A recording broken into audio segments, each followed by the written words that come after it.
Welcome everyone to this week's Fish Friday. Today we are going to be talking about a deep sea fish. Ooh, spooky. But thank you guys so much for coming in. This is Fish Friday number 12. Can you believe that we have been doing this for 12? So, without further ado, let's get right into it. Today's fish is this one, the Goblin Shark, requested by a member of the community.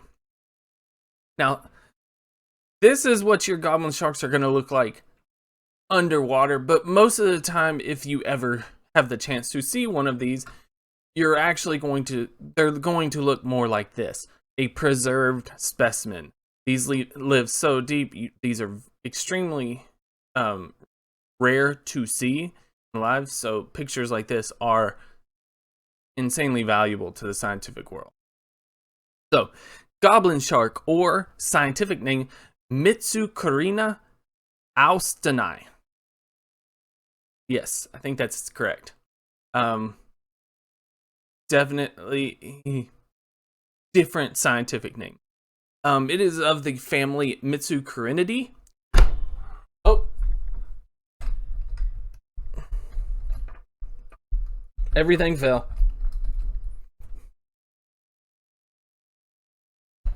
Future Penguin, cut this out of the YouTube video. Alright, back to it.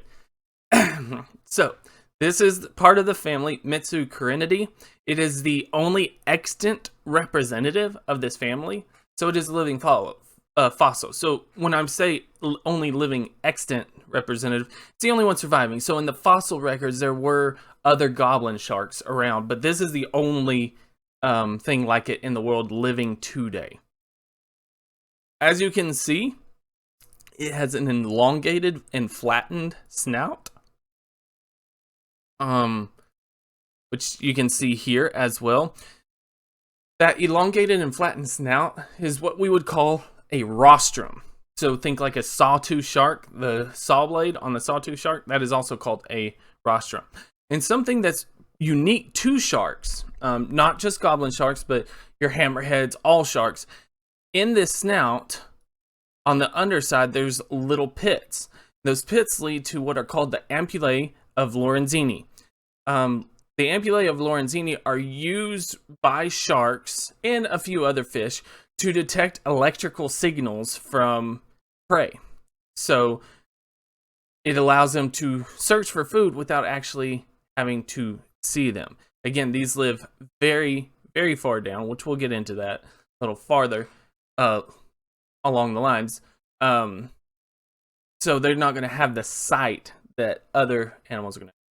As you can kind of see, it kind of has a flabby-ish body. It's not real tight. And it's got really short fins in here. And we'll get in a little to what that kind of means to the scientific world farther on. But just kind of a flabby sort of fish, short fins. These can get 3 to 4 meters long on average. So you're looking at, is that 9 to 13 feet, somewhere in there. But these can get much, much larger, actually. In 2000, a female was caught that measured somewhere between 5.4 and 6.2 meters, or 18 to 20 feet. So these can get pretty big. There's just not a lot that have been caught. Probably one of the unique things about this is that these have protrusible jaws. So they're actually sending their jaws out. They're extendable almost to the end of the rostrum. And as you can see, they have nail-like teeth. So the teeth are very much for gripping. And we'll get more into the jaws later on, at the end of the video, actually. These are found worldwide. Most often, they are on the upper continental slopes and the deep canyons in the sea. They are usually at depths between 270 and 960 meters deep. That is 890 to 3,150 feet. They have been found as deep as 1,300 meters, so around 4,300 feet. So definitely deep. These are most likely inactive and sluggish, and that's what I meant by looking at the flabby body and these really short fins. It's kind of stumpy fins, as you can see. They don't have the sharp points that you like great whites have. And what that kind of means to the scientific community is that these are often, these aren't moving around too much. These aren't, actively searching for prey, putting on insane bursts of speed.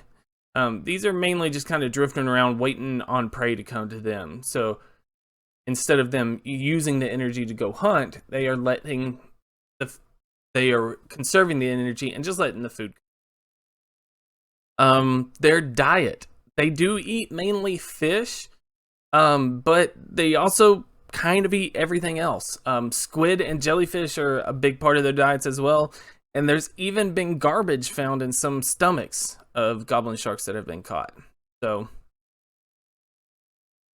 definitely kind of eats whatever it can get a hold of. It does have a reduced skeleton that is poorly calcified. That also leads to deeper fish. Deeper fish normally don't have very calcified skeletons, just because of the pressure in there. Now, getting into the most interesting part about this fish, the jaws, which everyone has seen pictures like this, and these jaws are out there. But let's get a little bit into how they use these jaws. Like I said, they are extendable. But how are they extendable? Well, it was kind of discovered that the jaws are held in tight to the head by ligaments or tendons. They're held in tight, almost like a slingshot. So think about it. The tendons are like a slingshot that has been drawn back and is just held there. And whenever they sense food with their rostrum, they let the slingshot go.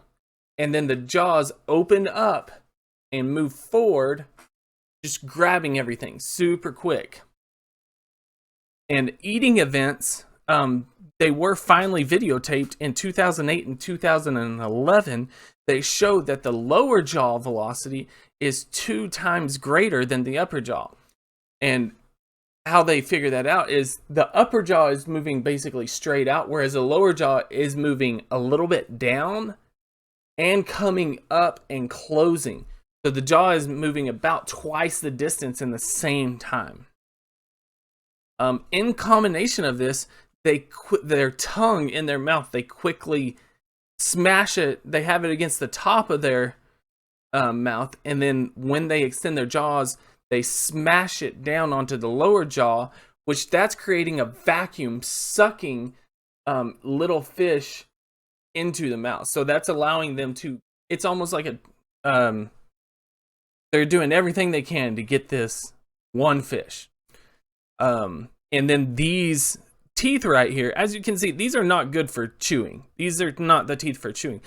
These are the kind of teeth that are you use when whatever you bite into, you do not want to get away.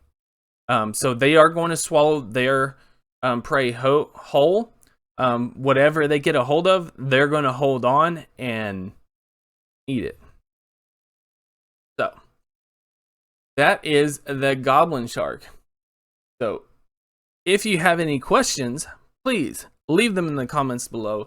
Thank you guys so much again. I really appreciate it, and I hope to see you again. If I don't, please be safe. Have a great day. I can't believe this is Fish Friday number 12. Please leave a like, comment, and subscribe. If you do, I would really appreciate it. Please leave a comment if you want to see a fish. Next week will be a YouTube comment fish, just so you know. Thank you guys so much again. Take care of yourselves, take care of your loved ones, and peace.